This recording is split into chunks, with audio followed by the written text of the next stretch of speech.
हिसाब से क्या सिचुएशन चल रही है, किस हिसाब से चल रही है।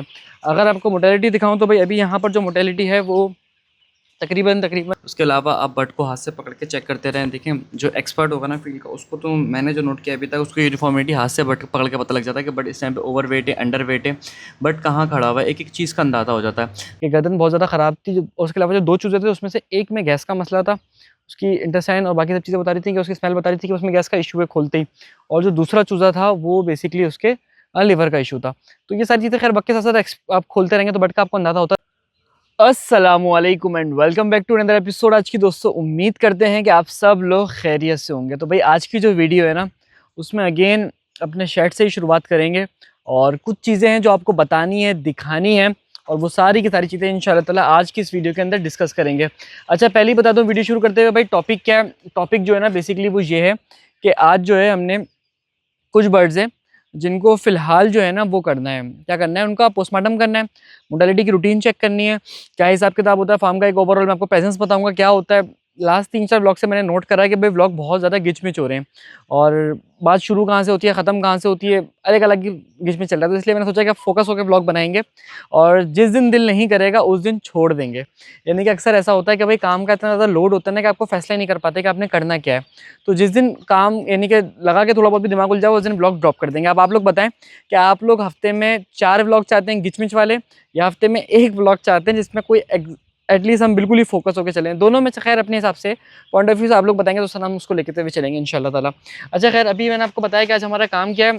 आज हमने चेक करनी है मोटेलिटी बट की, पोस्टमार्टम करेंगे उसका, और उसके अलावा जो आसपास की चीज़ें उसको ज़रा रिटर्न भी चेक करेंगे बट के हिसाब से क्या सिचुएशन चल रही है, किस हिसाब से चल रही है।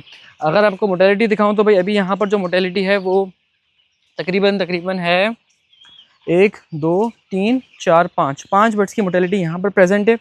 और यहाँ पर कुछ है क्या, नहीं, टोटल 5 बर्ड्स की मोटेलिटी यहाँ पर प्रेजेंट है। और वहाँ पर जो है उस तरफ वाले शेड में भी देखते हैं क्या सिचुएशन है, लेकिन फिलहाल यहाँ पर 5 के करीब है जो फिलहाल फॉर्म में है। तो चल के देखते हैं आगे और उसके बाद चल के फिर डिस्कशन करेंगे, फिर चीज़ों को बातें करते हुए चलेंगे इंशाल्लाह। सही है। अच्छा भाई मोटेलिटी चेक करने से पहले जो है ना मैं ज़रा यहाँ पे राउंड लगा के चेक करूँगा बट को, और आपको भी ज़रा कुछ चीज़ें समझाते हैं कि राउंड लगाने की इंपॉर्टेंस क्या होती है, किस तरीके से लगाया जाता है, किन चीज़ों को देखा जाता है, और रिकॉर्ड भी कर लेंगे साथ साथ उसको, और चीज़ आपको बता भी देते हैं। सही है। अच्छा जी देखें बट को जो ना सबसे पहले आपने एक दफ़ा चलते हुए नोट करना है कि उसकी मूवमेंट क्या है। हमारे शेड में भी आप देख रहे हैं ना, आपको पर दिख रहे हैं, तो उसका मैं सोल्यूशन निकाल कर आया हूँ, उसी दिन के पर की भी सफाई होगी। सबसे पहले आपने चेक करना है कि बट की मूवमेंट क्या है, ओवरऑल क्या कंडीशन है, क्या हिसाब किताब है, सब चीज़ें नॉर्मल लग रही हैं या नहीं लग रही। और ऐसा तो नहीं है कि देखें इस टाइम पे जब आप चल रहे होते हैं ना, इस टाइम पे आपको असल समझ में आता है कि बर्ड जो है वो कहीं पे जो लंगड़ा कमज़ोर बर्ड पड़ा है ना, वो आपको बताता है कि वो क्या चीज़ है। उसके अलावा आप बर्ड को हाथ से पकड़ के चेक करते रहें। देखें जो एक्सपर्ट होगा ना फील्ड का, उसको तो मैंने जो नोट किया अभी तक, उसको यूनिफॉर्मिटी हाथ से बर्ड पकड़ के पता लग जाता है कि बर्ड इस टाइम पे ओवर वेट है, अंडर वेट है, बर्ड कहाँ खड़ा हुआ है, एक एक चीज़ का अंदाज़ा हो जाता है। लेकिन जो नया बंदा है वो बेसिकली उसका बॉडी वेट करता रहे रूटीन के अंदर कलेक्ट करते, ताकि वक्त के साथ साथ समझ में आए। अल्हम्दुलिल्लाह अभी इस स्टेज के ऊपर है कि भाई बर्ड पकड़ते अंदाज़ा हो जाता है कि उसका जो स्केलेटन है वो किस उस पर है। सिंपली आपने सिर्फ ऐसे राउंड लगाने हैं, और अगर ये राउंड आप खाने के टाइम पे लगाते हो तो भाई इससे बेहतर तो कुछ भी नहीं हो सकता, कुछ भी नहीं। बट पकड़ो, बट को चेक करो, बट को दबा के चेक करो, फीड कितनी खाई हुई है, खाई या नहीं खाई है, भूखा तो नहीं है, कितने परसेंट बर्ड्स ने फीड खाई है अगर फीड का टाइम हो चुका है, और कितने परसेंट फीड के बाद ये है कि अभी कितना परसेंट बर्ड जो एम्प्टी है। खैर अभी यहाँ पर पोस्टमार्टम था भाई, पोस्टमार्टम के अंदर तो ना मैंने खाली खुद नहीं करना था, आके कुछ पिक्चर्स भेजनी थी, तो मैंने कहा भाई साथ साथ आप कैप्चर भी करो मेरे साथ, और ये है कि मैं सेंड करता रहूँ। तो बेसिकली देखें पोस्टमार्टम की जो वीडियोज़ है ना वो मैं यहाँ नहीं डाल सकता, कोर्स में डालूंगा इंशाल्लाह। यहाँ पर ये होगा डायरेक्टली यूट्यूब की पॉलिसीज़ के अगेंस्ट होना हो जाए, तो इसलिए भाई मैं रिस्क नहीं लेता। मैं कोशिश करता हूँ कि मैं हमेशा इसको बिल्कुल सेफ़ प्ले करूँ, समझ रहे हैं आप, तो इसलिए पोस्टमार्टम की वीडियो ध्यान होंगी। हमने ज़रा पोस्टमार्टम करके चेक किया और समझ में आया क्या इशू है, और ज़रा उस तरफ चल के दिखाता हूँ मैं आपको। वहाँ की मैंने कुछ मोटेलिटी मंगा ली थी, वो भी ज़रा चेक करके आपको बताते हैं क्या सिचुएशन है, क्या सीन है। और अभी जो है मैं आपको ज़रा दिखाऊँ, एक रात वाला बंदा सो रहा है बेचारा, ओ भैंस गिरते गिरते बच गया। अच्छा जी भाई, एक ये वाला चूज़ा माशाल्लाह से ये अभी अल्हम्दुलिल्लाह बेहतर है, कोई मसले वाली बात नहीं है, खैरियत से है। क्या चीज़ है, अल्लाह का शुक्र है। इसमें तकरीबन समझ लें कि एक मरा है आज, और एक डूब के मर गया तो उसको हम काउंट नहीं कर रहे फिलहाल, समझ लें कि एक ही मरा है ओवरऑल जो मरा है ना चूज़ा इसमें। वैसे ओवरऑल अल्हम्दुलिल्लाह बेहतर है चूज़ा। तो ज़रा तीसरे शेड में चलते हैं, वहाँ चल के कुछ डिस्कशन करते हैं, और उसके बाद इंशाल्लाह ताला वीडियो को भी खैरियत से एंड करते हैं, ठीक है। और मैं आपको बताता हूँ कि क्या इशू निकला, क्या फाइंड आउट हुआ, किस तरीके से हमें इसको सेट आउट करना है। अच्छा भाई, बाकी मुझे चेक करने के बाद अंदाज़ा हुआ कि भाई वो ऐसा इशू वाली बात नहीं है। इस शेड में भी मैंने नज़र मार ली है, मैं आपको ज़रा दिखाता हूँ कि इस शेड की क्या सिचुएशन होती है। इसमें भी छोटा चूज़ा है, तो माशाल्लाह से भाई ये भी अल्हम्दुलिल्लाह ओके है, कोई ऐसा सच कोई इतना बड़ा मसला है नहीं। तो इतना बड़ा इशू ऐसा नहीं है जो बनने वाला, और अल्लाह ना करे मुझे उसको यानी कि ना कोई बड़ा टेक्निकल मसला बने। तो खैर उसको मैंने वापसी बंद कर दिया। भाई अभी सिचुएशन बताता हूँ क्या है। सिचुएशन ये है कि भाई हमने टोटल तकरीबन 6 के करीबन चूज़ों का पोस्टमार्टम किया, जिसमें से 2 जो थे वो अंडरवेट थे। अंडरवेट इस तरह का बर्ड होता है जो बेसिकली क्या कहते हैं छोटा रह जाता है। आप लोगों ने अक्सर देखा होगा चूज़े कमज़ोर रह जाते हैं, फिर वो वक्त के साथ साथ उनको अलग तो कर दो, उसके बाद भी कभी कभार वो मर जाते हैं। तो वो अंडरवेट थे वैसे ही बेचारे, तो वो मर गए। तो वो नॉर्मल सी बात थी, कोई इतना इशू नहीं था। वो अलग ही हॉस्पिटल में रखे हुए थे हमारे। उसके अलावा जो एक चूज़ा था वो बाई चांस बर्तन में दब के मर गया। एक चूज़ा जो था वो बेसिकली उसको जब मैंने खोल के चेक किया तो उसका ये पता लगा कि भाई उसका जो वैक्सीन थी ना वो उस चक्कर में उसकी गर्दन थोड़ी-सी स्वेल हो गई थी। तो वैक्सीन ख़राब होने की वजह से उसका रिज़ल्ट अभी तक निकल कर आया कि गर्दन बहुत ज़्यादा ख़राब थी। और उसके अलावा जो 2 चूज़े थे उसमें से एक में गैस का मसला था। उसकी इंटेस्टाइन और बाकी सब चीज़ें बता रही थी कि उसकी स्मेल बता रही थी कि उसमें गैस का इश्यू है खोलते ही। और जो दूसरा चूज़ा था वो बेसिकली उसके लिवर का इश्यू था।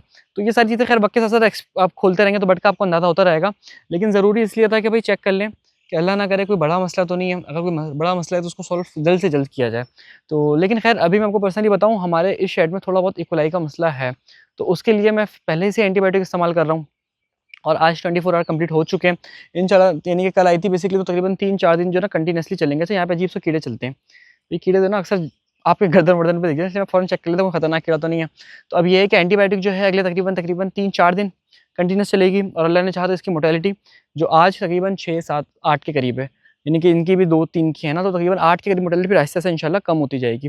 तो रहता है, काम का हिस्सा होता है, लेकिन इंशाल्लाह मैंने कहा है अल्लाह ने चाहा तो मैं काफ़ी हद तक श्योर हूँ कि वो एंटीबायोटिक जो काफ़ी हद तक वो कम हो जाएगी इंशाल्लाह, फिर उसके बाद चीज़ें बेहतर हो जाएँगी। अब चलते ज़रा उस तरफ दोबारा से और वीडियो को फिर एंड कर देते हैं कि अब दवाई कौन-सी इस्तेमाल कर रहे हैं, कब तक इस्तेमाल करेंगे, कौन-सी एंटीबायोटिक की मैं आपको बात कर रहा हूँ। खैर दवाई उस शेड में है, तो वहाँ जाके दोबारा आपको दिखाता हूँ। उससे पहले मैंने कहा कुर्बानी के कुछ जानवर-वानवर बने हुए हैं, इन सबको भी ज़रा काम किया जाए, इनके ऊपर हमको सिर्फ नज़र डाली जाए और उसके बाद चल के फिर डिस्कशन वगैरह की जाए। तो अभी सिचुएशन ये है कि कुर्बानी के आपको दिख रहे हैं इतने सारे जानवर हैं माशाल्लाह से, तो ये सब भी खैरियत से ही हैं। और अब चलते हैं ज़रा आगे चल के बात करते हैं। और मौसम अगेन शाम का टाइम हो रहा है, तो अंधेरा होने वाला है थोड़ी देर के अंदर। तो मैं बस समझ लें कि नमाज़ का वेट कर रहा हूँ, मैं नमाज़ पढ़ के निकल जाऊँगा। यहाँ भी टाइम देखते ना क्या हो रहा है, 7:03 हो रहे हैं, तकरीबन 10 से 15 मिनट में नमाज़ हो जाएगी। तो नमाज़ पढ़ के फिर हम यहाँ से निकल जाएँगे और उसके बाद जो है घर जाके फिर इंशाल्लाह वीडियो को घर जाके क्या वीडियो को तो यहीं पर ही एंड कर देंगे और उसके बाद इंशाल्लाह डिस्कशन करेंगे अल्लाह ने चाहा तो। अच्छा, शेड की तरफ जाते तो एक चीज़ ज़हन में मेरे और आई कि अभी जो है हमारा जो 7000 चूज़ा बड़ा वाला है, उसके अंदर हमारे तकरीबन 2 बैग फीड के लग रहे हैं डेली। जो हमारा छोटा 4000 चूज़ा हमने यहाँ पे रखा हुआ है, तकरीबन उसकी एज महीने से कम है। वो 18 को आया था और आज की डेट जो है आज 18 ही मई है, तकरीबन उसको भी महीना हो गया। तो उसकी एज उसको जो चल रही है वो तकरीबन 50 केजी चल रही है, एक बैग चल रहा है। और जो वहाँ पर चूज़ा है वो तकरीबन 7000 है, उसकी एज भी 1 महीना है, उसको भी तकरीबन हम सवा बैग चला रहे हैं। तो एज के हिसाब से फ़र्क है। उसके अलावा ये है कि चूज़े की कंडीशन के हिसाब से हल्का-फुल्का फीड में फ़र्क रखा हुआ है। उसके अलावा जो तीसरी चीज़ है ना, वो ये है कि भाई लाइट की जो ड्यूरेशन है वो ये है, अभी लाइट बंद हो जाएगी, अभी लाइट नहीं खुलेगी, लाइट खुलेगी रात के 2 बजे। तो ये चार्ट के अंदर हमने हल्की सी चेंजिंग कर दी है। और अभी मैं आपको पर्सनली दिखाऊँ तो भाई ये मेडिसिन है एमकोलिन जो यूज़ हो रही है। Again कोलिस्टीन, एमॉक्सिलिन trihydrate. एमॉक्सिलिन अगर आपको पता हो तो जो हम ऑगमेंटिन डीएस सिरप यूज़ करते हैं उसमें भी कोमैक्सोग्लिफ मिलता है, तो फैमिली सेम है ऑलमोस्ट। और उसके अलावा ये है कि बहुत सारी चीज़ों में काम करती है, सीआईडी, नमूनिया, फॉलकोला, इन्फ्लुएंजा वगैरह सारी चीज़ों के अंदर अल्हम्दुलिल्लाह अच्छा काम करती है। तो बस ये छोटी सी चीज़ें थी जो मैंने सोचा कि आपको बताऊँ, दिखाऊँ और उसके बाद इस वीडियो को चलें बस एंड करते हैं और इंशाल्लाह मिलेंगे अगले उसके अंदर व्लॉग के अंदर और आपको इंशाल्लाह अगली अपडेट मिलेगी इंशाल्लाह। तो मिलते हैं अगले एपिसोड में, अपना ख्याल रखेगा। अल्लाह हाफ़िज़।